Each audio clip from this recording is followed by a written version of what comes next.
James Burge. He told me of the day that a stranger called on him at Acton in Middlesex. Well, he walked into the shop.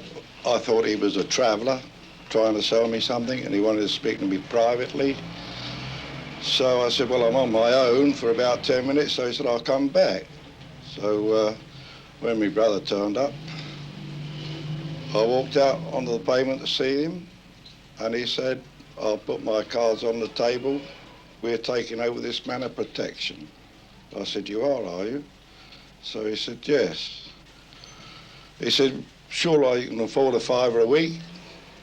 I said, no. I said, if I can afford to give you a £5 a week, I said, I'll give it to him, meaning my brother. So I said, I don't want to know. He said, you don't want to know? I said, no, I don't want to know. With that, he walked away. Did they come back and ask for the money again? No, they came back 2 days later and made a good job of it. They just threw something through the window of the door and just set the place alight. Fellow bookies gave Burge £1,000 for defying protection men. But last month, 3 London betting shops were bombed. The men behind the raids don't need alibis. They probably really are dining with some VIP on the night the jelly bomb goes in.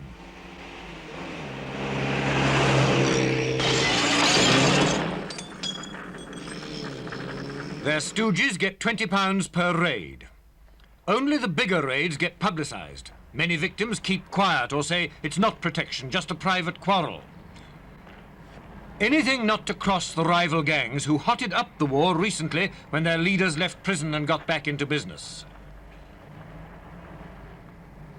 For Scotland Yard men who face all too often a wall of silence, the rise in violence is a constant headache.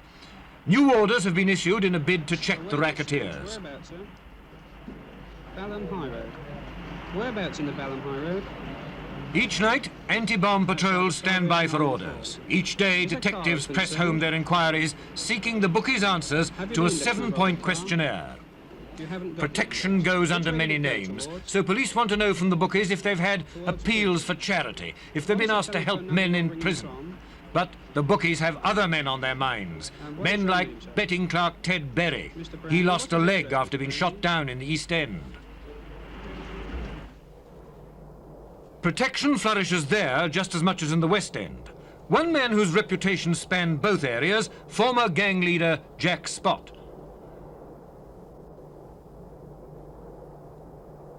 He's 51 now and going straight. Nowadays, he rarely walks his native East End, the streets where he first built up his reputation for toughness.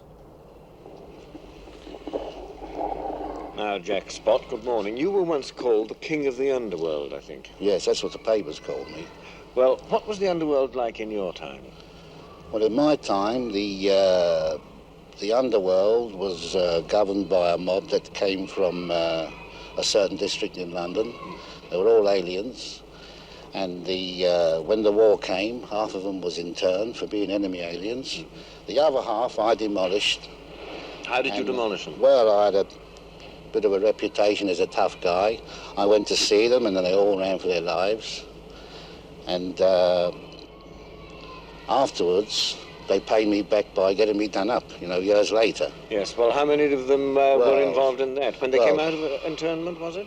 Well, when they came out of internment, a few of the men's sons, they got a bit older, and they organised a mob to do me up one night. They sent 3 carloads after me, and of course that put me out of business. Now, what do you think of the protection racket nowadays? We've been told that there are 2 mobs or firms or whatever you call them who divide London between them.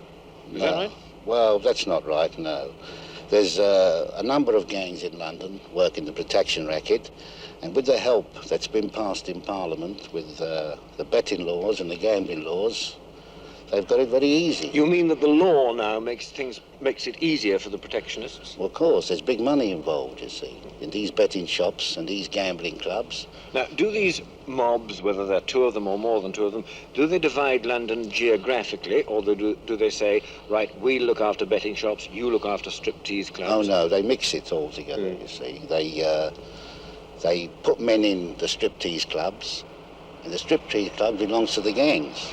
Do the gangs fight and quarrel between each other at times? Oh, not now. There's too much money involved.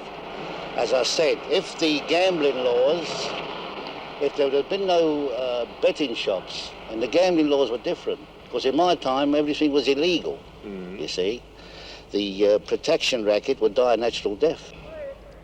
But in Soho, men still walk in fear. After what happened to Sergeant Challoner, the overzealous officer now in a mental home, some policemen felt that their hands were tied. But recent swoops show signs of a new drive to clean up Soho. Purple Hearts first, will it be protection next?